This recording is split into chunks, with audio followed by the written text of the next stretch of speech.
ಅನುದಿನ ಅನುಕ್ಷಣ ಮನೆಯಲ್ಲೂ ಕಲಿಯೋಣ, ಕಲಿಕೆಯ ಹೊಸ ಹಾದಿಯಲಿ ಜೊತೆಗೂಡಿ ಹೆಜ್ಜೆಯ ಹಾಕೋಣ, ಸಂತಸದಿ ಕಲಿಯೋಣ ನಮ್ಮ ಹೆಮ್ಮೆಯ ಈ ಕ್ಲಾಸಿನಲ್ಲಿ.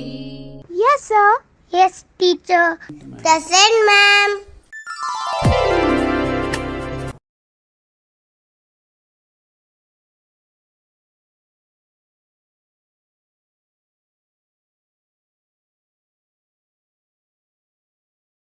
ನಮಸ್ಕಾರ ವಿದ್ಯಾರ್ಥಿಗಳೇ.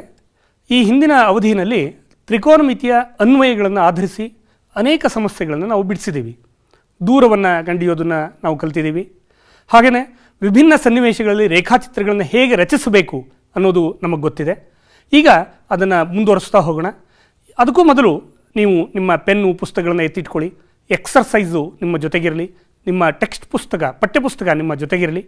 ಇಷ್ಟು ನಾನು ಹೇಳುವಂಥ ಸಮಸ್ಯೆಯ ಜೊತೆಗೆ ನನ್ನೊಡನೆ ಚರ್ಚೆಯಲ್ಲಿ ಭಾಗಿಯಾಗಿ ಮುಂದುವರಿಸೋಣ. ಮಕ್ಕಳೇ, ನೀವು ಏನೇನು ಕಲ್ತಿದ್ರಿ ಅಂತ ಹೇಳಿ ಒಂದು ಸಲ ನೆನಪು ಮಾಡ್ಕೊಂಬೋಣ. ಈಗ ನಾನೊಂದು ತ್ರಿಭುಜವನ್ನು ರಚನೆ ಮಾಡಿದ್ದೀನಿ. ಯಾವ ತ್ರಿಭುಜ ಇದು ಅಂತ ಹೇಳೋಕ್ಕಿಂತ ಮೊದಲು ಇದರ ಭಾಗಗಳನ್ನು ಗುರುತಿಸ್ಬೋಣ. ABC ತ್ರಿಭುಜ ಇದೆ, ಹೌದಾ ಮಕ್ಕಳೇ? ತ್ರಿಭುಜವನ್ನು ABC ಅಂತ ಹೆಸರಿಸಿದ್ದೀವಿ. ಕೋನ ಬಿನಲ್ಲಿ 90 ಡಿಗ್ರಿ ಉಂಟಾಗಿದೆ. ಇಲ್ಲಿ ಗಮನಿಸಿ, ಕೋನ ಬಿನಲ್ಲಿ 90 ಡಿಗ್ರಿ ಇದೆ ಅಂತ ಗೊತ್ತಿದೆ.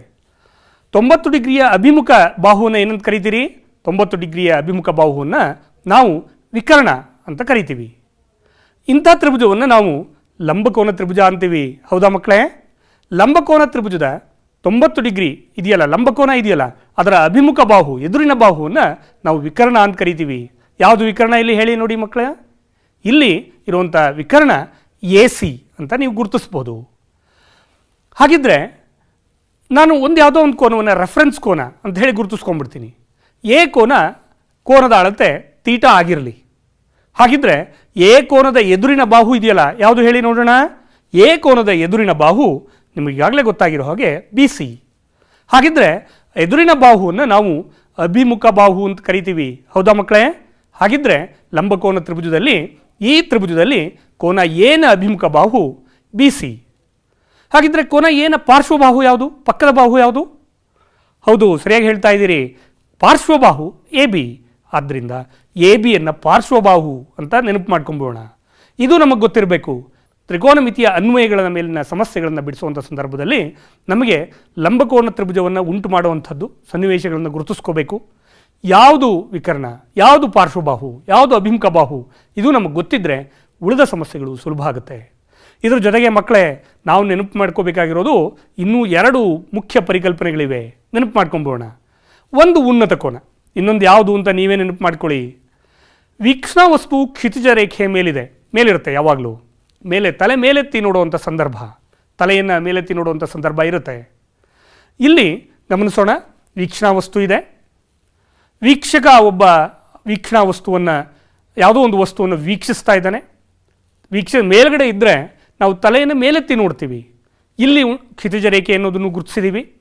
ದೃಷ್ಟಿರೇಖೆ ಮತ್ತು ಕ್ಷಿತಿಜ ರೇಖೆ ಇದೆಯಲ್ಲ, ಇವೆರಡರ ನಡುವೆ ಏರ್ಪಡಿರುವಂಥ ಕೋನ ಉನ್ನತ ಕೋನ ಅಂಥೇಳಿ ನಮಗೆ ಗೊತ್ತಾಗಿದೆ. ಹಾಗಾಗಿ ಇನ್ನೊಂದು ಕೋನ ಇದೆ, ಯಾವ್ದು ಹೇಳಿ ನೋಡೋಣ ಮಕ್ಕಳೇ? ಇನ್ನೊಂದು ಕೋನ ಅವನತ ಕೋನ ಅಂಥೇಳಿ ನಿಮಗೆ ಗೊತ್ತಿದೆ. ಅವನತ ಕೋನ ಅಂದರೆ ವೀಕ್ಷಣಾ ವಸ್ತುವು ಕ್ಷಿತಿಜ ರೇಖೆಯ ಕೆಳಗಿರುತ್ತದೆ ಅಂತ ನಿಮಗೆ ಗೊತ್ತು. ಇವೆರಡನ್ನು ನಾವು ಪರಸ್ಪರ ಹೋಲಿಕೆ ಮಾಡೋಣ. ಹಾಗಿದ್ರೆ ಅಲ್ಲಿ ತಲೆ ಮೇಲೆತ್ತಿ ನೋಡಿದರೆ, ಈ ಸಂದರ್ಭದಲ್ಲಿ ತಲೆಯನ್ನು ನಾವು ಕೆಳಗಿಳಿಸಿ ನೋಡ್ತೀವಿ. ಆದ್ದರಿಂದ ತಲೆ ಕೆಳಗಿಳಿಸಿ ವಸ್ತುವನ್ನು ವೀಕ್ಷಿಸುವಂಥ ಸಂದರ್ಭ ಇದು. ಹಾಗಿದ್ರೆ ರೇಖಾಚಿತ್ರವನ್ನು ರಚಿಸ್ಬೋಣ. ವೀಕ್ಷಕ ಒಬ್ಬ ತಲೆ ಕೆಳಗಿಳಿಸಿ ಒಂದು ವಸ್ತುವನ್ನು ವೀಕ್ಷಿಸ್ತಾ ಇದ್ದಾನೆ. ಕ್ಷಿತಿಜ ರೇಖೆಯನ್ನು ಗುರುತಿಸೋಣ. ಹಾಗೆಯೇ ಇಲ್ಲಿ ಉಂಟಾಗುವಂಥ ಕೋನ ನಮಗೆ ಗೊತ್ತಿದೆ. ಇಲ್ಲಿ ಉಂಟಾಗಿರುವಂಥ ಈ ಕೋನ ಇದೆಯಲ್ಲ, ಇದನ್ನು ನಾವು ಅವನತ ಕೋನ ಅಂತ ಹೇಳಿ ಕರಿತೀವಿ. ಬಟ್ ಈ ಸಂದರ್ಭದಲ್ಲಿ ಇಲ್ಲಿ ಉಂಟಾಗಿರುವಂಥ ಕೋನವನ್ನು ಉನ್ನತ ಕೋನ ಅಂತ ಹೇಳಿ ಗುರುತಿಸಿದ್ವಿ. ಹಾಗಾಗಿ ಎರಡನ್ನೂ ನೀವು ಪರಸ್ಪರ ಹೋಲಿಕೆ ಮಾಡ್ಕೋಬೋದು ಮಕ್ಕಳೇ. ಯಾವುದು ಉನ್ನತ ಕೋನ, ಯಾವುದು ಅವನತ ಕೋನ ಅನ್ನೋದು ನಿಮಗೆ ಗೊತ್ತಾಗ್ತಾ ಇದೆ. ಹಾಗಿದ್ರೆ ನಾವು ದೂರವನ್ನು ಆಧರಿಸಿದಂತೆ ಕೆಲವೊಂದು ಸಮಸ್ಯೆಗಳನ್ನು ಈ ಅವಧಿಯಲ್ಲಿ ಬಿಡಿಸೋಣ. ನನ್ನ ಜೊತೆಗೆ ನೀವು ಕೂಡ ಸಮಸ್ಯೆಯನ್ನು ಬಿಡಿಸ್ತಾ ಹೋಗಿ ರೇಖಾಚಿತ್ರಗಳನ್ನು ಅರ್ಥೈಸಿಕೊಂಡು ಬರ್ಕೊಳ್ಳಿ. ಒಂದು ಪ್ರಶ್ನೆಯನ್ನು ಓದ್ತಾ ಹೋಗ್ತೀನಿ, ನನ್ನ ಜೊತೆಗೆ ನೀವು ಓದ್ಕೊಳ್ಳಿ, ಬರೀತಾ ಹೋಗಿ. 5 ಮೀಟರ್ ಎತ್ತರದ ಹಡಗಿನ ಮೇಲೆ ಕುಳಿತ ವ್ಯಕ್ತಿಯೊಬ್ಬ ಜಲಾಂತರ್ಗಾಮಿಯ ತುದಿಯನ್ನು 60 ಡಿಗ್ರಿ ಕೋನದಲ್ಲಿ ಹಾಗೂ ಅದರ ಪಾದವನ್ನು 30 ಡಿಗ್ರಿ ಕೋನದಲ್ಲಿ ವೀಕ್ಷಿಸುತ್ತಾನೆ. ಜಲಾಂತರ್ಗಾಮಿ ಹಾಗೂ ಹಡಗಿನ ನಡುವಿನ ಅಂತರವನ್ನು ಲೆಕ್ಕಿಸಿ. ಹಾಗೆಯೇ ಜಲಾಂತರ್ಗಾಮಿಯ ಮೇಲ್ತುದಿ ಮತ್ತು ವೀಕ್ಷಕನಿಗಿರುವ ದೂರವನ್ನು ಕಂಡುಹಿಡಿಯಿರಿ. ಪ್ರಶ್ನೆಯನ್ನು ಬರೆಯೋಣ. CF ಅನ್ನುವಂಥದ್ದು ಅವನು ಆ ಹಡಗಿನ ಮೇಲಿದ್ದಾನೆ. ಅಲ್ಲಿಂದ ಎ ಬಿಂದುವನ್ನು ನೀವು ಗಮನಿಸಿ, ಸಿನಿಂದ ಎ ಬಿಂದುವನ್ನು ವೀಕ್ಷಿಸ್ತಾ ಇದ್ದಾನೆ. ಹಾಗೆಯೇ ಸಿ ಬಿಂದುವಿನಿಂದ ಬಿ ಬಿಂದುವನ್ನು ವೀಕ್ಷಿಸ್ತಾ ಇದ್ದಾನೆ. 60 ಡಿಗ್ರಿ 30 ಡಿಗ್ರಿ ಕೋನಗಳಲ್ಲಿ ವೀಕ್ಷಿಸ್ತಾ ಇದ್ದಾನೆ. ತಲೆ ಮೇಲೆತ್ತಿ ನೋಡುವಂಥ ಸಂದರ್ಭದಲ್ಲಿ ಉನ್ನತ ಕೋನ ಉಂಟಾಗಿದೆ. ತಲೆ ಕೆಳಗಿಳಿಸಿ ನೋಡ್ತಾ ಇದ್ದಾನೆ ಅಂದರೆ ಅವನತ ಕೋನ ಉಂಟಾಗಿದೆ. ಯಾವುದು ಉನ್ನತ ಕೋನ ಇಲ್ಲಿ? ಹಾಗಾಗಿ ಈ 60 ಡಿಗ್ರಿ ಅನ್ನುವಂಥದ್ದು ಉನ್ನತ ಕೋನ, 30 ಡಿಗ್ರಿ ಅನ್ನೋದು ಅವನತ ಕೋನ ಅನ್ನೋದು ನಮಗೆ ಗೊತ್ತಾಗ್ತಾ ಇದೆ. ಇದರ ಜೊತೆಗೆ ನೀವು ಇನ್ನೊಂದನ್ನು ನೆನಪು ಮಾಡ್ಕೋಬೇಕು. ಈ 30 ಡಿಗ್ರಿ ಇದೆಯಲ್ಲ, ಇದು ಮತ್ತು ಕೆಳಗಿನ 30 ಡಿಗ್ರಿಗಳು ಇವೆರಡು ಪರ್ಯಾಯ ಕೋನಗಳು ಅಂತ ನಿಮಗೆ ಗೊತ್ತಿದೆ. ಏಕೆಂದರೆ ಸಿ ಡಿ ರೇಖೆ, ಇಲ್ಲಿ ಗಮನಿಸಿ, ಸಿ ಡಿ ರೇಖೆ ಬಿ ಎಫ್ ರೇಖೆಗೆ ಸಮಾನಾಂತರ ರೇಖೆಯಾಗಿದೆ. ಮತ್ತು 5 ಮೀಟರ್ ಅಂತರದಲ್ಲಿದೆ. ಆ ಅಂತರದಲ್ಲಿ ಗಮನಿಸ್ತಾ ಇದ್ದಾನೆ. ಅವನ ನಿಂತಿರುವಂಥ ಈ ಹಡಗಿನ ಎತ್ತರ 5 ಮೀಟರ್ ಅಂತ ನಮಗೆ ಗೊತ್ತಾಗಿದೆ. ಆದ್ದರಿಂದ ಇದು 5 ಮೀಟರ್ ಇರೋದರಿಂದ ಸಿ ಎಫ್ ಡಿ ಬಿ ಕೂಡ 5 ಮೀಟರ್ ಅಂಥೇಳಿ ನಾವು ಉಪಸಂಹರಿಸಬಹುದು. ಹಾಗಿದ್ರೆ ಹಡಗು ಮತ್ತು ಜಲಾಂತರ್ಗಾಮಿಯ ನಡುವಿನ ದೂರ ಸಿ ಡಿ ಆಗಿರಲಿ. ಊಹಿಸ್ಕೊಳ್ಳೋಣ, ಚಿತ್ರವನ್ನು ಗಮನಿಸಿ. ಸಿ ಡಿ ಅನ್ನುವಂಥದ್ದು ಹಡಗು ಮತ್ತು ಜಲಾಂತರ್ಗಾಮಿಯ ನಡುವಿನ ದೂರ. ಜಲಾಂತರ್ಗಾಮಿಯ ಎತ್ತರ ಎ ಬಿ ನಮಗೆ ಗೊತ್ತಿದೆ. ಯಾಕೆಂದರೆ ಅವನು ಸಿ ಬಿಂದುವಿನಲ್ಲಿ ನಿಂತ್ಕೊಂಡು, ಈಗಾಗಲೇ ಸಿ ಬಿಂದುವಿನಲ್ಲಿ ನಿಂತ್ಕೊಂಡು ಎ ಬಿಂದುವನ್ನು ವೀಕ್ಷಿಸಿದ್ದಾನೆ, ಬಿ ಬಿಂದುವನ್ನು ಕೂಡ ವೀಕ್ಷಿಸಿದ್ದಾನೆ. ಜಲಾಂತರ್ಗಾಮಿಯ ಎತ್ತರ ಎ ಬಿ ಅಂತ ನಮಗೆ ಗೊತ್ತಾಗಿದೆ. ಹಡಗಿನ ಎತ್ತರ ಈಗಾಗಲೇ ಕೊಟ್ಟಿದ್ದಾರೆ. ಸಿ ಎಫ್ ಅನ್ನೋದು ಹಡಗಿನ ಎತ್ತರ, ಅದನ್ನು ನಾವು ಗುರುತಿಸಿದ್ದೀವಿ. ಹಾಗಿದ್ರೆ ಟ್ಯಾನ್ 30 ಡಿಗ್ರಿ ಅಂತಂದರೆ ನಿಮಗೆ ಗೊತ್ತಿದೆ, tan theta is equal to ಅಭಿಮುಖ ಬಾಹು ಬೈ ಪಾರ್ಶ್ವಬಾಹು.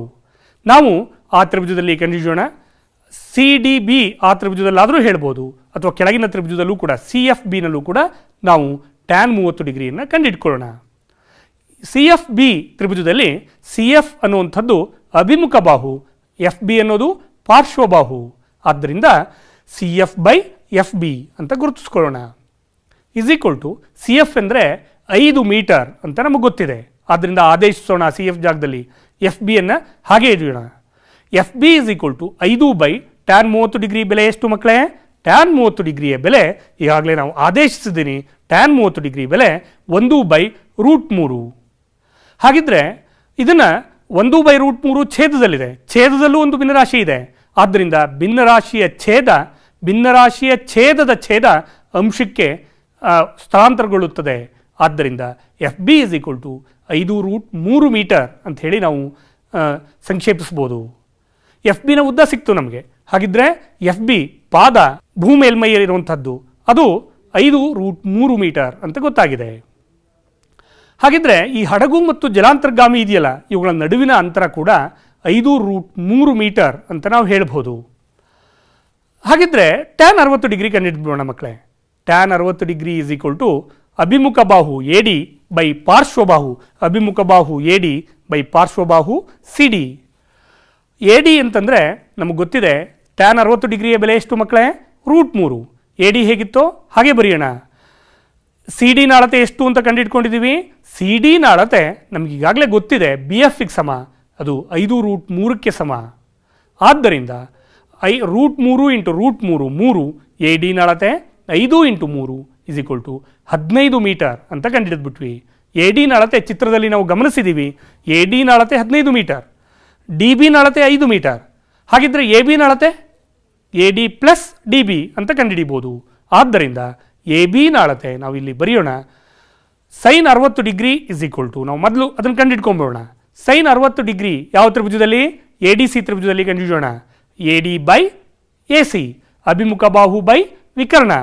ಸೈನ್ ಬೆಲೆಯನ್ನು ನಾನು ತಗೊಂಡಿದ್ದೀನಿ. ಸೈನ್ ಅನುಪಾತವನ್ನು ನಾವು ಇಲ್ಲಿ ಪರಿಗಣಿಸಿರೋದ್ರಿಂದ ಅಭಿಮುಖ ಬಾಹು ಎ ಡಿ, ಇಲ್ಲಿ ಗಮನಿಸಿ, ಎ ಡಿ ಅನ್ನುವಂಥದ್ದು 60 ಡಿಗ್ರಿಯ ಅಭಿಮುಖ ಬಾಹು, ಎ ಸಿ ಅನ್ನುವಂಥದ್ದು ವಿಕರ್ಣ. ಯಾವಾಗಲೂ ದೃಷ್ಟಿರೇಖೆಯು ವಿಕರ್ಣವಾಗಿರುತ್ತದೆ. ಆದ್ದರಿಂದ ಸೈನ್ 60 ಡಿಗ್ರಿ ಬೆಲೆ ಎಷ್ಟು ಹೇಳಿ ಮಕ್ಕಳೇ? √3/2 ಆದೇಶಿಸೋಣ. ಎ ಡಿನ ಅಳತೆ 15 ಅಂತ ಕಂಡುಹಿಡಿದಿದ್ದೀವಿ, ಎ ಸಿನ ಅಳತೆ ಎಕ್ಸ್ ಅಂತ ಊಹಿಸ್ಕೊಂಡಿದ್ದೀವಿ. ಆದ್ದರಿಂದ ಎಕ್ಸ್ ಇಸ್ ಈಕ್ವಲ್ ಟು 15 ಎರಡಲಿ 30 √3 ಛೇದಕ್ಕೆ ಕಳಿಸಿದರೆ 30/√3 ಎಕ್ಸ್ನ ಅಳತೆ. ಅಂದರೆ ಆ ತುದಿಗಳ ನಡುವಿನ ಅಂತರ, ಜಲಾಂತರ್ಗಾಮಿ ಮತ್ತು ಹಡಗಿನ ತುದಿಗಳ ನಡುವಿನ ಅಂತರ 30/√3 ಮೀಟರ್ ಅಂತ ನಾವು ಹೇಳ್ಬೋದು. ಒಂದು ಕೃತಕ ಶಿಖರವನ್ನು 2 ಭಾಗಗಳಲ್ಲಿ ನಿರ್ಮಿಸಲಾಗಿದೆ. ಮೊದಲ ಭಾಗವು ಪಾದದಿಂದ 87 ಅಡಿಗಳಷ್ಟು ಎತ್ತರ ಇದೆ. ಮೊದಲ ಮತ್ತು ಎರಡನೇ ಭಾಗಗಳ ತುದಿಗಳನ್ನು 30 ಡಿಗ್ರಿ ಮತ್ತು 60 ಡಿಗ್ರಿ ಉನ್ನತ ಕೋನಗಳಲ್ಲಿ ವೀಕ್ಷಿಸಿದೆ. ಶಿಖರದ ಎರಡನೇ ಭಾಗದ ಮೇಲ್ತುದಿಗೂ ವೀಕ್ಷಕನಿಗೂ ಇರುವ ದೂರವೆಷ್ಟು? ಇಲ್ಲಿ ನಾವು ರೇಖಾಚಿತ್ರವನ್ನು ರಚಿಸಿದ್ದೀನಿ. ಶಿಖರ ಇದೆ, ಸಿ ಎ ಅನ್ನುವಂಥದ್ದು ಶಿಖರ ಆಗಿರಲಿ. ಮೊದಲ ಭಾಗ ಎ ಬಿ ಅನ್ನುವಂಥದ್ದು 87 ಅಡಿ ಆಗಿರಲಿ. ಬಿ ಸಿ ಅನ್ನೋದನ್ನು ನಾವು ಮೀಟರ್ ಅಡಿಗಳು ಅಂತ ಹೇಳಿ ಊಹಿಸೋಣ. ಎರಡನ್ನೂ ಕೂಡ ಒಂದು ಸಲ 60 ಡಿಗ್ರಿ, ಇನ್ನೊಂದು ಸಲ 30 ಡಿಗ್ರಿ ಅಂತರದಲ್ಲಿ ವೀಕ್ಷಿಸಿದ್ದೀವಿ ಅಂತ ಭಾವಿಸೋಣ. ಹಾಗಿದ್ದರೆ ಇಲ್ಲಿ ನಾವು ಕಂಡುಹಿಡಬೇಕಾಗಿರೋದು ಶಿಖರದ ಎರಡನೇ ಭಾಗದ ಮೇಲ್ತುದಿ ಅಂದರೆ ಸಿ ಇಂದ ವೀಕ್ಷಕ ಡಿ ಇದೆಯಲ್ಲ, ಡಿನಿಂದ ಸಿಗಿರೋ ದೂರವನ್ನು ಕಂಡುಹಿಡಿಯಿರಿ ಅಂತ ಹೇಳಿದ್ದಾರೆ. ಹಾಗಿದ್ದರೆ ಮೊದಲ ಭಾಗದ ಎತ್ತರ ಎ ಬಿ 87 ಅಡಿ ಆಗಿರಲಿ, ಕೊಟ್ಟಿದ್ದಾರೆ ಅವರು.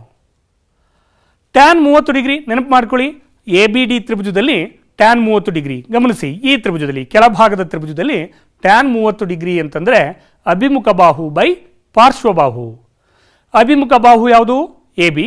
ಪಾರ್ಶ್ವಬಾಹು ಯಾವುದು? A D. ಆದ್ದರಿಂದ A B by A D. A D is equal to A B by tan 30 degree. A ಬಿನ ಅಳತೆ ಎಷ್ಟು? 87 ಅಡಿ ಬೈ ಟ್ಯಾನ್ 30 ಡಿಗ್ರಿಯ ಬೆಲೆ ಎಷ್ಟು? 1/√3. ಹಾಗಾಗಿ ಎ ಡಿನ ಅಳತೆ ಛೇದದಲ್ಲೂ ಕೂಡ ನಮಗೆ ಗೊತ್ತಿದೆ. ಈಗ ಯಾವುದೋ ಒಂದು ಭಿನ್ನರಾಶಿಯ ಛೇದವೂ ಕೂಡ ಭಿನ್ನರಾಶಿಯಾಗಿದೆ.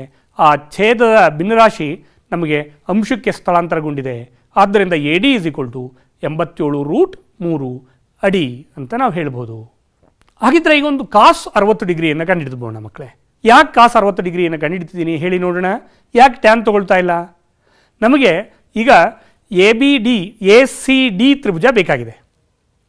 ಎ ಸಿ ಡಿ ತ್ರಿಭುಜದಲ್ಲಿ ನಾವು ಅಳತೆ ಎಷ್ಟು ಅಂತ ಹೇಳಬೇಕಾಗಿದೆ. ಹಾಗಿದ್ರೆ ನಾವು ಅಳತೆ ಬೇಕು ಅಂದರೆ ಏನು ಮಾಡಬಹುದು? ಒಂದು ಈ ಕಾಸ್ 60 ಡಿಗ್ರಿ ಕಂಡುಹಿಡಿದ್ಬೋಣ. ಏನಾಗುತ್ತೆ ನೋಡೋಣ. ಕಾಸ್ 60 ಡಿಗ್ರಿ ಅಂದರೆ ಪಾರ್ಶ್ವಬಾಹು ಬೈ ವಿಕರ್ಣ. ಪಾರ್ಶ್ವಬಾಹು ಯಾವುದು? ಎ ಸಿ ಡಿ ತ್ರಿಭುಜದಲ್ಲಿ, ಈ ತ್ರಿಭುಜದಲ್ಲಿ ಸಿ ಎ ಡಿ ತ್ರಿಭುಜದಲ್ಲಿ ಪಾರ್ಶ್ವಬಾಹು ನಿಮಗೆ ಗೊತ್ತಿದೆ 60 ಡಿಗ್ರಿಗೆ ಪಾರ್ಶ್ವಬಾಹು ಎ ಡಿ. ವಿಕರ್ಣ ಯಾವುದು? ನಿಮಗೆ ಗೊತ್ತಿದೆ ದೃಷ್ಟಿರೇಖೆ ಸಿ ಡಿ ಅನ್ನೋದು ವಿಕರ್ಣ. ಆದ್ದರಿಂದ is equal to A D by C D. ಪಾರ್ಶ್ವಬಾಹು ಎ ಡಿ, ಸಿ ಡಿ ಅನ್ನೋದು ವಿಕರ್ಣ. ಹಾಗಿದ್ರೆ C D is equal to A D by cos 60 degree. A D ಅನ್ನುವಂಥದ್ದು ಎಷ್ಟು ಅಂತ ಕಂಡಿದ್ದೀವಿ? 87√3 ಅಂತ ನಮಗೆ ಗೊತ್ತಿದೆ. ಕಾಸ್ 60 ಡಿಗ್ರಿಯ ಬೆಲೆ ಎಷ್ಟು ಮಕ್ಕಳೇ? 1/2. ಹಾಗಿದ್ರೆ ಎರಡನ್ನು ಅಂಶಕ್ಕೆ ನಾವು ಸ್ಥಳಾಂತರಿಸಿದರೆ 87 ಇಂಟು 2 ಇಸ್ ಈಕ್ವಲ್ ಟು 174√3 ಅಡಿ. ಸಿ ಡಿನ ಉದ್ದ 174√3 ಅಡಿ ಅಂತ ನಾವು ಹೇಳ್ಬೋದು. ಆದ್ದರಿಂದ ಶಿಖರದ ಎರಡನೇ ಭಾಗದ ಮೇಲ್ತುದಿಗೂ ವೀಕ್ಷಕನಿಗೂ ಇರುವ ಅಂತರ 174√3 ಅಡಿ. ವಿದ್ಯಾರ್ಥಿಗಳೇ, ನಾನೀಗ ಇಲ್ಲಿ ಕೆಲವೊಂದು ತ್ರಿಕೋನಮಿತಿಯ ಅನುಪಾತಗಳನ್ನು ಬಳಸಿದ್ದೀನಿ. ಇನ್ನು ಬೇರೆ ಯಾವ ಅನುಪಾತಗಳನ್ನು ಬಳಸಿಕೊಂಡು ಸಿ ಡಿಯನ್ನು ಕಂಡುಹಿಡಿಬೋದು? ಯೋಚನೆ ಮಾಡಿ, ನೀವೇ ಯೋಚನೆ ಮಾಡಿ. ಇದ್ರ ಮೂಲಕ ನೀವು ಕೂಡ ಬೇರೆ ಬೇರೆ ಅನುಪಾತಗಳನ್ನು ಬಳಸಿ ನಾವು ಈ ಸಮಸ್ಯೆಗಳನ್ನು ಬಿಡಿಸ್ಬೋದು ಅನ್ನೋದನ್ನು ಅರ್ಥೈಸ್ಕೊಳ್ಳಿ. ಇನ್ನೊಂದು ಪ್ರಶ್ನೆಯನ್ನು ತಗೊಳ್ಳೋಣ ಮಕ್ಕಳೇ. 7 ಮೀಟರ್ ಎತ್ತರದ ಕಟ್ಟಡದ ಮೇಲಿನ ಒಂದು ಬಿಂದುವಿನಿಂದ ಗೋಪುರದ ಮೇಲ್ತುದಿಗೆ ಉನ್ನತ ಕೋನ 60 ಡಿಗ್ರಿ ಆಗಿದೆ. ಅದರ ಪಾದಕ್ಕೆ ಅವನತ ಕೋನ 45 ಡಿಗ್ರಿ ಆಗಿದೆ. ಪ್ರಶ್ನೆ ಅರ್ಥ ಮಾಡ್ಕೊಳ್ಳಿ ಮಕ್ಕಳೇ. ಪ್ರಶ್ನಾ ರೀತಿಯಲ್ಲೇ ಕೂಡ ಆ ರೇಖಾಚಿತ್ರವನ್ನು ನೀವು ಬಿಡಿಸಿ. ಕಟ್ಟಡ ಮತ್ತು ಗೋಪುರಗಳ ಪಾದಗಳಿಗೆ ಮೇಲ್ತುದಿಗಳಿಗಿರುವ ಅಂತರ ಕಂಡುಹಿಡಿಯಿರಿ. 7 ಮೀಟರ್ ಎತ್ತರದ ಒಂದು ಕಟ್ಟಡ ಇದೆ. ರೇಖಾಚಿತ್ರವನ್ನು ನಾವು ಈ ಥರ ಊಹಿಸ್ಕೊಳ್ಳೋಣ. ಎದುರಿನ ಕಟ್ಟಡದ ಇದೆ, ಎ ಬಿ ಅನ್ನೋದು ಎದುರಿನ ಕಟ್ಟಡ ಆಗಿರಲಿ. ಪಿ ಎ ಮತ್ತು ಪಿ ಬಿಗಳನ್ನು ನಾವು ವೀಕ್ಷಿಸೋಣ. ವೀಕ್ಷಣಾ ರೇಖೆಗಳಾಗಿರಲಿ, ದೃಷ್ಟಿರೇಖೆಗಳಾಗಿರಲಿ. ಸಮಾನಾಂತರ ರೇಖೆಯನ್ನು ನಾವು ಭೂಮಿ ಮೇಲ್ಮೈಗೆ ಕ್ಷಿತಿಜ ರೇಖೆಯನ್ನು ಎಳೆದಿದ್ದೀನಿ. ಪಿ ಕ್ಯೂ ಅನ್ನುವಂಥದ್ದು ಕ್ಷಿತಿಜ ರೇಖೆಯ ಸಮಾನಾಂತರ ರೇಖೆಯಾಗಿರಲಿ. ಈಗ ಮೇಲಿನ ಬಿಂದುವನ್ನು ನೋಡ್ತಾ ಇರೋದ್ರಿಂದ ಉನ್ನತ ಕೋನ 60 ಡಿಗ್ರಿ ಅಂತಿದೆ, ಗುರುತಿಸ್ಕೊಳ್ಳೋಣ. ಹಾಗೆಯೇ ಗೋಪುರಗಳ ಪಾದವನ್ನು ಗಮನಿಸ್ತಾ ಇದ್ದಾನೆ. ಹಾಗಾಗಿ ಪಾದವನ್ನು ತಲೆ ಕೆಳಗಿಳಿಸಿ ನೋಡೋದ್ರಿಂದ ಅವನತ ಕೋನ 45 ಡಿಗ್ರಿ ಆಗಿದೆ. ನಾವಿಲ್ಲಿ ಇವುಗಳ ನಡುವಿನ ಅಂತರ ಯಾವುದು, ಪಿ ಮತ್ತು ಎ ನಡುವಿನ ದೂರ ಎಷ್ಟು ಅಂತ ಕಂಡುಹಿಡಿಯಬೇಕಾಗಿದೆ. ಮೊದಲು ಟ್ಯಾನ್ 45 ಡಿಗ್ರಿ ಅಂದ್ರೇನು ಅಂತ ಕಂಡುಹಿಡ್ಕೊಳ್ಳೋಣ. ಟ್ಯಾನ್ 45 ಡಿಗ್ರಿಯ ಬೆಲೆ ಎಷ್ಟು ಹೇಳಿ ಮಕ್ಕಳೇ? ಹೌದು, ಸರಿಯಾಗಿ ಹೇಳ್ತಾ ಇದ್ದೀರಿ. 1 tan 45 degree is equal to Q B ಅಭಿಮುಖ ಬಾಹು ಬೈ ಪಾರ್ಶ್ವಬಾಹು. ಪಿ ಕ್ಯೂ ಬಿ ತ್ರಿಭುಜದಲ್ಲಿ 45 ಡಿಗ್ರಿಯ, ಗಮನಿಸಿ, ಪಿ ಕ್ಯೂ ಬಿ ತ್ರಿಭುಜದ 45 ಡಿಗ್ರಿಯ ಅಭಿಮುಖ ಬಾಹು ಕ್ಯೂ ಬಿ, ಪಾದ ಪಿ ಕ್ಯೂ. ಹಾಗಾಗಿ Q B is equal to P Q into tan 45 degree. Tan 45 ಡಿಗ್ರಿಯ ಬೆಲೆ 1. ಆದ್ದರಿಂದ ಕ್ಯೂ ಬಿ ಮತ್ತು ಪಿ ಕ್ಯೂಗಳು ಪರಸ್ಪರ ಸಮ ಇಸ್ ಈಕ್ವಲ್ ಟು 7 ಮೀಟರ್ ಅಂತ ನಾವು ಹೇಳ್ಬೋದು. ಹೌದಾ ಮಕ್ಕಳೇ? 45 ಡಿಗ್ರಿ ಕೋನ ಬಂದಾಗ ಅಭಿಮುಖ ಬಾಹು ಮತ್ತು ಪಾರ್ಶ್ವ ಬಾಹುಗಳು ಪರಸ್ಪರ ಸಮ. ಆದ್ದರಿಂದ ಕ್ಯೂ ಬಿ ಮತ್ತು ಪಿ ಕ್ಯೂಗಳು 7 ಮೀಟರ್ಗೆ ಈ ಸಂದರ್ಭದಲ್ಲಿ ಸಮ. ಹಾಗಿದ್ರೆ ಟ್ಯಾನ್ 60 ಡಿಗ್ರಿಯನ್ನು ಕಂಡುಹಿಡಿದ್ಬೋಣ. ಟ್ಯಾನ್ 60 ಡಿಗ್ರಿ ಬೆಲೆ ಎಷ್ಟು ಹೇಳಿ ಮಕ್ಕಳೇ? ಈಗಾಗಲೇ ನಾವು ಮಾಡಿದ್ದೀವಿ. ಅದರ ಬೆಲೆ √3 ಅಂತ ನಮಗೆ ಗೊತ್ತಿದೆ. ಆದ್ದರಿಂದ ಟ್ಯಾನ್ 60 ಡಿಗ್ರಿಯ ಬೆಲೆ ಎ ಪಿ ಕ್ಯೂ ತ್ರಿಭುಜದಲ್ಲಿ, ಗಮನಿಸಿ, ಈ ತ್ರಿಭುಜದಲ್ಲಿ ಎ ಪಿ ಕ್ಯೂ ತ್ರಿಭುಜದಲ್ಲಿ ಟ್ಯಾನ್ 60 ಡಿಗ್ರಿ ಅಂದರೆ ಅಭಿಮುಖ ಬಾಹು ಎ ಕ್ಯೂ ಬೈ ಪಾರ್ಶ್ವಬಾಹು ಪಿ ಕ್ಯೂ. ಅಂದರೆ ಟ್ಯಾನ್ 60 ಡಿಗ್ರಿ ಬೆಲೆ √3 is equal to A Q by 7 meter. ಈಗಾಗಲೇ ನಾವು ಕಂಡಿದ್ದೀವಿ 7 ಮೀಟರ್ ಅನ್ನುವಂಥದ್ದು ಆ ಪಿ ಕ್ಯೂನ ಉದ್ದ. A Q is equal to 7√3 metre ಅಂತ ನಾವು ಕಂಡುಹಿಡ್ಕೊಂಡ್ವಿ. ಮುಂದುವರಿಸೋಣ. ಸೈನ್ 60 ಡಿಗ್ರಿ ಕಂಡುಹಿಡಿಯೋಣ ಮಕ್ಕಳೇ. ಸೈನ್ 60 ಡಿಗ್ರಿ ಎಂದರೆ ಅಭಿಮುಖ ಬಾಹು ಬೈ ವಿಕರ್ಣ. ಹೌದಾ ಮಕ್ಕಳೇ? ಸೈನ್ 60 ಡಿಗ್ರಿಯ ಅಭಿಮುಖ ಬಾಹು ಯಾವುದು? 60 ಡಿಗ್ರಿಯ ಅಭಿಮುಖ ಬಾಹು ಎ ಕ್ಯೂ. ವಿಕರ್ಣ ಯಾವುದು? A P. ನಾವು ಎ ಪಿಯನ್ನು ಕಂಡುಹಿಡಬೇಕಾಗಿದೆ. ಈಗಾಗಲೇ ನಾವು ಹಿಂದಿನ ಸಂದರ್ಭದಲ್ಲಿ ಎ ಕ್ಯೂ ಉದ್ದ ಕಂಡುಹಿಡ್ಕೊಂಡಿದ್ವಿ. ಅಭಿಮುಖ ಬಾಹು A Q by A P. A P is equal to A Q by sine 60 degree. A ಕ್ಯೂನ ಅಳತೆ 7√3 ಅಂತ ನಾವು ಕಂಡುಹಿಡಿದಿದ್ದೀವಿ. ಎ ಪಿನ ಅಳತೆ ನಾವು ಎಡಭಾಗಕ್ಕೆ ಅದನ್ನು ಸ್ಥಳಾಂತರಿಸಿದ್ದೀವಿ. ಸೈನ್ 60 ಡಿಗ್ರಿಯ ಬೆಲೆ √3/2. √3 ಕ್ಯಾನ್ಸಲ್ ಮಾಡೋಣ ಮಕ್ಕಳೇ. ಎರಡನ್ನು ಅಂಶಕ್ಕೆ ಸ್ಥಳಾಂತರಿಸಿ ಗುಣಾಕಾರ ಮಾಡೋಣ. A P is equal to 7 × 2 is equal to 14 metre. ಆದ್ದರಿಂದ ಕಟ್ಟಡ ಮತ್ತು ಗೋಪುರಕ್ಕೆ ಇರುವಂಥ ಮೇಲ್ತುದಿಗಳ ನಡುವಿನ ಅಂತರ 14 ಮೀಟರ್ ಅಂತ ನಾವು ಹೇಳ್ಬೋದು ಮಕ್ಕಳೇ. ಇನ್ನೊಂದು ಪ್ರಶ್ನೆಯನ್ನು ಬಿಡಿಸೋಣ ಮಕ್ಕಳೇ. ನನ್ನ ಜೊತೆಗೆ ಪ್ರಶ್ನೆಯನ್ನು ಬರ್ಕೊಳ್ಳಿ, ಚಿತ್ರವನ್ನು ಕೂಡ ರಚನೆ ಮಾಡ್ಕೊಳ್ತಾ ಹೋಗಿ. ವ್ಯಕ್ತಿಯೊಬ್ಬ 45 ಮೀಟರ್ ಎತ್ತರದಲ್ಲಿರುವ ಗುಡ್ಡದ ಒಂದೇ ಪಾರ್ಶ್ವದ 2 ಸ್ಥಳಗಳಿಂದ ಉನ್ನತ ಕೋನಗಳು ಕ್ರಮವಾಗಿ 30 ಡಿಗ್ರಿ ಮತ್ತು 45 ಡಿಗ್ರಿ ಇರುವಂತೆ ವೀಕ್ಷಿಸಿದ್ದಾನೆ. 2 ಸ್ಥಳಗಳಿರುವ ದೂರವನ್ನು ಕಂಡುಹಿಡಿಯಿರಿ. ಇಲ್ಲಿ 45 ಮೀಟರ್ ಎತ್ತರದಲ್ಲಿರುವಂಥ ಒಂದು ಗುಡ್ಡವನ್ನು ಒಂದೇ ಪಾರ್ಶ್ವದ 2 ಸ್ಥಳಗಳಿಂದ ವೀಕ್ಷಿಸ್ತಾ ಇದ್ದಾನೆ. 2 ಸ್ಥಳಗಳಿಂದ ವೀಕ್ಷಿಸಿದ್ದಾನೆ. ಮೊದಲು ಉನ್ನತ ಕೋನ 30 ಡಿಗ್ರಿ ಇತ್ತು. ಆನಂತರ 45 ಡಿಗ್ರಿ ಅಂತರದಲ್ಲಿ ವೀಕ್ಷಿಸಿದ್ದಾನೆ. ಹಾಗಿದ್ರೆ ಈ 2 ಸ್ಥಳಗಳಿವೆಯಲ್ಲ, ಎ ಮತ್ತು ಬಿ, ಇಲ್ಲಿ ಗಮನಿಸಿ, ಎ ಮತ್ತು ಬಿಗಿರುವಂಥ ದೂರ ಎಷ್ಟು ಅಂತ ನಾವು ಕಂಡುಹಿಡಿಯಬೇಕಾಗಿದೆ. ಹಾಗಾಗಿ ಎ ಮತ್ತು ಬಿಗಳು ಆ ಸ್ಥಳಗಳಿಂದ ವ್ಯಕ್ತಿ ಪಿಯನ್ನು ವೀಕ್ಷಿಸಿದ್ದಾನೆ. ಮೊದಲು 30 ಡಿಗ್ರಿ ಕೋನದಲ್ಲಿ, ಆನಂತರ ಹಾಗೆ ಚಲಿಸ್ತಾ 45 ಡಿಗ್ರಿ ಕೋನದಲ್ಲಿ ವೀಕ್ಷಿಸಿದ್ದಾನೆ. ಹಾಗಿದ್ರೆ ಎ ಬಿ ಅಂತರ ಎಷ್ಟು ಅಂತ ನಾವು ಕಂಡುಹಿಡಿಯಬೇಕಾಗಿದೆ. ಈ ಪ್ರಶ್ನೆಯನ್ನು ಬಿಡಿಸ್ತಾ ಹೋಗೋಣ. A B is equal to, ಹೇಳಿ ನೋಡೋಣ ಮಕ್ಕಳೇ, ಎ ಬಿನ ಅಳತೆ ಈ ಅಳತೆ ನಮಗೆ ಬೇಕು. ಎ ಬಿನ ಅಳತೆ is equal to Q B ಯಲ್ಲಿ ಕ್ಯೂ ಎಯನ್ನು ಕಳೆದ್ರೆ ಎ ಬಿ ಸಿಗುತ್ತೆ. ಹೌದಾ ಮಕ್ಕಳೇ? ಎ ಬಿ ಅಂದರೆ Q B minus Q A, ಸರಿನಾ? ಹಾಗಾಗಿ A B is equal to Q B minus Q A. ಅಂದರೆ ಕ್ಯೂ ಬಿ ಉದ್ದದಲ್ಲಿ ಕ್ಯೂ ಎಯನ್ನು ಕಳೆದ್ರೆ ಎ ಬಿ ಸಿಗುತ್ತೆ. ಹಾಗಿದ್ರೆ ಕ್ಯೂ ಬಿ ಅಂದರೆ ಏನದು? ಕ್ಯೂ ಬಿ ಎಂದರೆ ಅದು ಈ ಪಿ ಕ್ಯೂ ಬಿ ತ್ರಿಭುಜದ ಪಾರ್ಶ್ವಬಾಹು, 30 ಡಿಗ್ರಿ ಕೋನದ ಪಾರ್ಶ್ವಬಾಹು. ಹಾಗಾಗಿ ಟ್ಯಾನ್ 30 ಡಿಗ್ರಿಯನ್ನು ನೆನಪು ಮಾಡ್ಕೊಳ್ಳೋಣ. Tan 30 degree, P Q B ತ್ರಿಭುಜದ ಟ್ಯಾನ್ 30 ಡಿಗ್ರಿ ಅಂದರೆ ಪಿ ಕ್ಯೂ ಅಭಿಮುಖ ಬಾಹು ಬೈ ಪಾರ್ಶ್ವಬಾಹು ಕ್ಯೂ ಬಿ. ಹಾಗಾಗಿ ಕ್ಯೂ ಬಿ ಅಂತಂದರೆ Q B is equal to ಅಭಿಮುಖ ಬಾಹು P Q by tan 30 degree. ಆದ್ದರಿಂದ ಕ್ಯೂ ಬಿ ಅಂದರೆ 45 ಬೈ ಟ್ಯಾನ್ 30 ಡಿಗ್ರಿ ಹಾಕ್ಬೋದಾ? ಮೈನಸ್ ಕ್ಯೂ ಎ ಎಂದರೆ ಪಿ ಕ್ಯೂ ಬೈ ಟ್ಯಾನ್, ಸರಿಯಾಗಿ ಹೇಳ್ತಾ ಇದ್ದೀರಿ ಮಕ್ಕಳೇ. ಕ್ಯೂ ಎ ಅಳತೆ ಬೇಕು ಅಂದರೆ P Q A ತ್ರಿಭುಜದಲ್ಲಿ tan 45 degree ಇರೋದ್ರಿಂದ ಪಿ ಕ್ಯೂ ಬೈ ನಮಗೆ ಗೊತ್ತಿದೆ ಬೈ ಟ್ಯಾನ್ 45 ಡಿಗ್ರಿ. ಆದ್ದರಿಂದ ಕ್ಯೂ ಎನ ಅಳತೆ 45 ಬೈ ಟ್ಯಾನ್ 45 ಡಿಗ್ರಿ. 45 ಹೇಗಿತ್ತೋ ಹಾಗೆ ಬರೆದ್ಬೋಣ ಮಕ್ಕಳೇ. ಟ್ಯಾನ್ 30 ಡಿಗ್ರಿಯ ಬೆಲೆ ಎಷ್ಟು? 1/√3. 45 ಎರಡನೇ ಸಂದರ್ಭದಲ್ಲಿ ಎರಡನೇ ಎಕ್ಸ್ಪ್ರೆಷನಲ್ಲೂ ಕೂಡ ಬೀಜೋಕ್ತಿಯಲ್ಲೂ ಕೂಡ ಹಾಗೆ ಬರೆಯೋಣ. 45 ಬೈ ಟ್ಯಾನ್ 45 ಡಿಗ್ರಿಯ ಬೆಲೆ ಎಷ್ಟು? 1. √3 ಅನ್ನುವಂಥದ್ದು ಅಂಶಕ್ಕೆ ಸ್ಥಳಾಂತರಗೊಂಡಿದೆ. 45√3 ಮೈನಸ್ 45. 45ನ್ನು ಎರಡೂ ಸಂದರ್ಭದಲ್ಲಿ 45 ಇದೆ, ಕಾಮನ್ ತಗೊಳ್ಳೋಣ. Is equal to √3 minus 1 metre.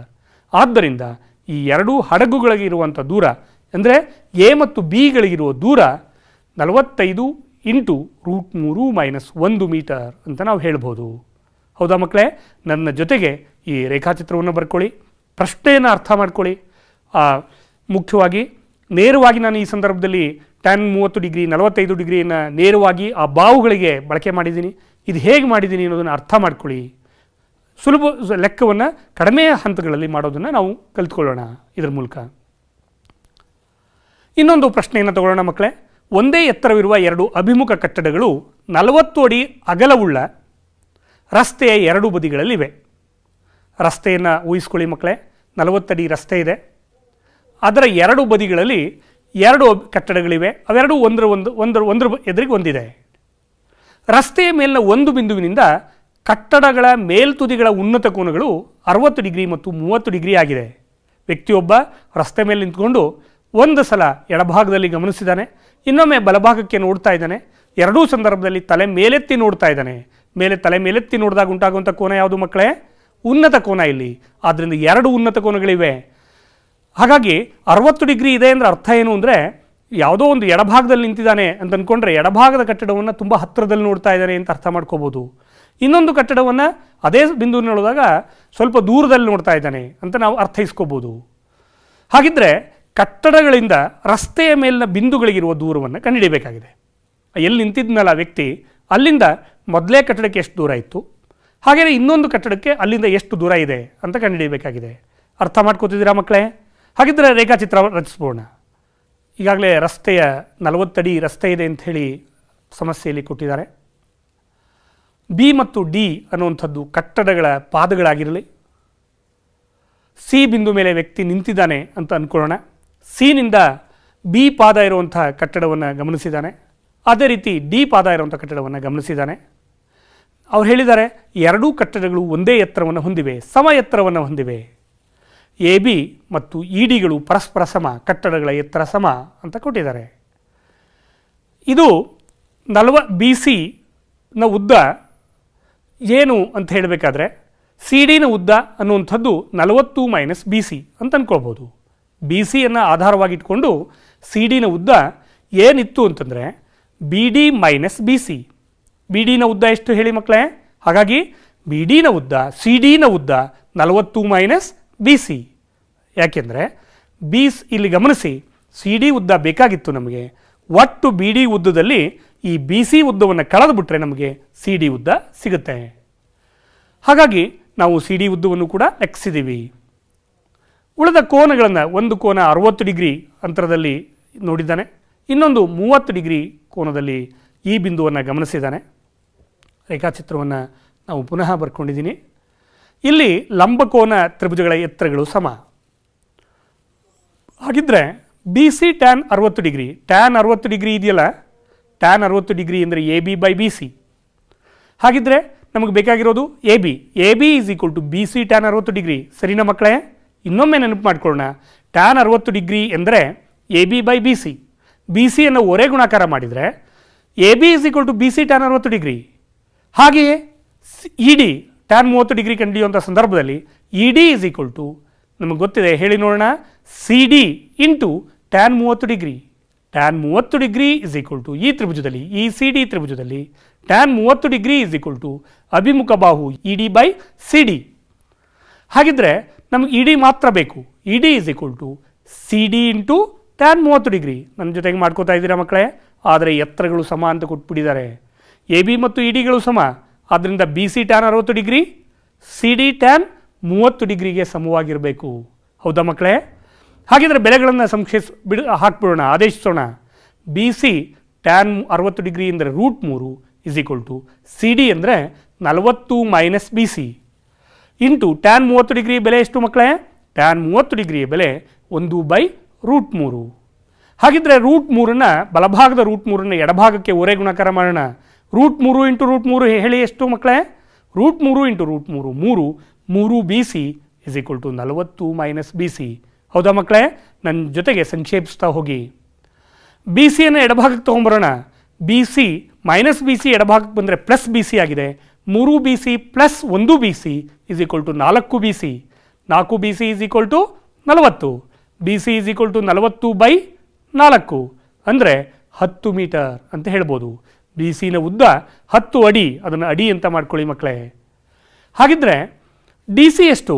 DC ಅಂದರೆ 40ರಲ್ಲಿ 10 ಕಳೀರಿ. 40ರಲ್ಲಿ 10 ಕಳೆದ್ರೆ 30 ಅಡಿ, ಅದನ್ನು ಅಡಿ ಅಂತ ಹೇಳಿ ಗುರುತಿಸ್ಕೊಳ್ಳಿ ಮಕ್ಕಳೇ. ಆದ್ದರಿಂದ ಎರಡು ಕಂಬಗಳಿಗಿರುವ ದೂರ C ಬಿಂದುವಿನಿಂದ ಒಂದು 10 ಅಡಿ, ಇನ್ನೊಂದು 30 ಅಡಿ ಅಂತ ನಾವು ಹೇಳ್ಬೋದು. ಹೌದಾ ಮಕ್ಕಳೇ? ಅರ್ಥ ಆಗ್ತಾ ಇದೆಯಲ್ಲ? ಏನೇನು ಕಲ್ತ್ರಿ ಅಂಥೇಳಿ ಒಂದು ಸಲ ನೆನಪು ಮಾಡ್ಕೊಂಡ್ಬಿಡೋಣ ಮಕ್ಕಳೇ. ಉನ್ನತ ಮತ್ತು ಅವನ್ನತ ಕೋನಗಳನ್ನು ನಾವು ಪುನಃ ವ್ಯಾಖ್ಯಾನ ಮಾಡಿದ್ವಿ. ಹಡಗು ಮತ್ತು ಜಲಾಂತರ್ಗಾಮಿಯ ನಡುವಿನ ಅಂತರವನ್ನು ನಾವು ಲೆಕ್ಕಿಸಿದ್ವಿ. ಶಿಖರ, ಯಾವುದೋ ಒಂದು ಶಿಖರ ಇದ್ದು ವೀಕ್ಷಕ ಶಿಖರವನ್ನು ನೋಡ್ತಾ ಇದ್ದರೆ ಅವುಗಳ ನಡುವಿನ ದೂರವನ್ನು ನಾವು ಲೆಕ್ಕಿಸಿದ್ವಿ.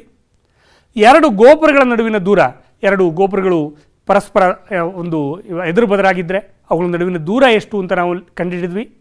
ಹಾಗೆಯೇ ರಸ್ತೆಯ ಮೇಲೆ ಒಂದು ಬಿಂದುವಿನಲ್ಲಿ ನಿಂತ್ಕೊಂಡು ಆ ಎರಡು ಕೊಠಡಿ, ಎರಡು ರೂಮ್ಗಳಿಗೆ, ಎರಡು ಬಿಲ್ಡಿಂಗ್ಗಳಿಗೆ, ಎರಡು ಕಟ್ಟಡಗಳಿಗಿರುವಂಥ ದೂರವನ್ನು ನಾವು ಲೆಕ್ಕಿಸಿದ್ದೀವಿ. ಹಾಗೆಯೇ ಅವನತ ಕೋನ ಕೊಟ್ಟಿದ್ದರೆ ರಸ್ತೆಯ ಅಗಲವನ್ನು ಲೆಕ್ಕಿಸಿದ್ದೀವಿ ಮಕ್ಕಳೇ.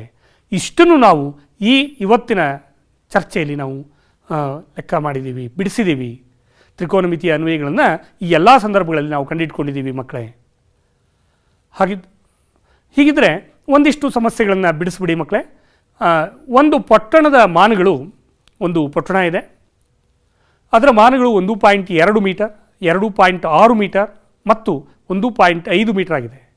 ಹಾಗಿದ್ದರೆ ಒಂದು ಮುಖದ ಕರ್ಣ ಕಂಡುಹಿಡಬೇಕು. ಹೇಗೆ ಮಾಡ್ತೀರಿ ನೋಡಿ.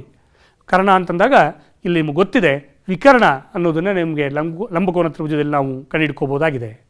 ಹಾಗಿದ್ರೆ ಪಟ್ಟಣದಲ್ಲಿ ಇಡಬಹುದಾದಂಥ ಅತ್ಯಂತ ದೊಡ್ಡ ಕೋಲಿನ ಉದ್ದ ಎಷ್ಟಿರಬಹುದು ಅನ್ನೋದನ್ನು ನೀವು ಕಂಡುಹಿಡ್ಕೊಳ್ಳಿ. ಹಾಗೆಯೇ ಇನ್ನೊಂದು ಪ್ರಶ್ನೆ, ಅಭ್ಯಾಸ 12.1ರಲ್ಲಿ 10 ಮತ್ತು 13 ಈ ಸಮಸ್ಯೆಗಳನ್ನು ಬಿಡಿಸಿ ಎತ್ತರ, ದೂರ ಇವನ್ನ ಕಂಡುಹಿಡ್ಕೊಳ್ಳಿ. ನಮಸ್ಕಾರ ವಿದ್ಯಾರ್ಥಿಗಳೇ, ಧನ್ಯವಾದಗಳು.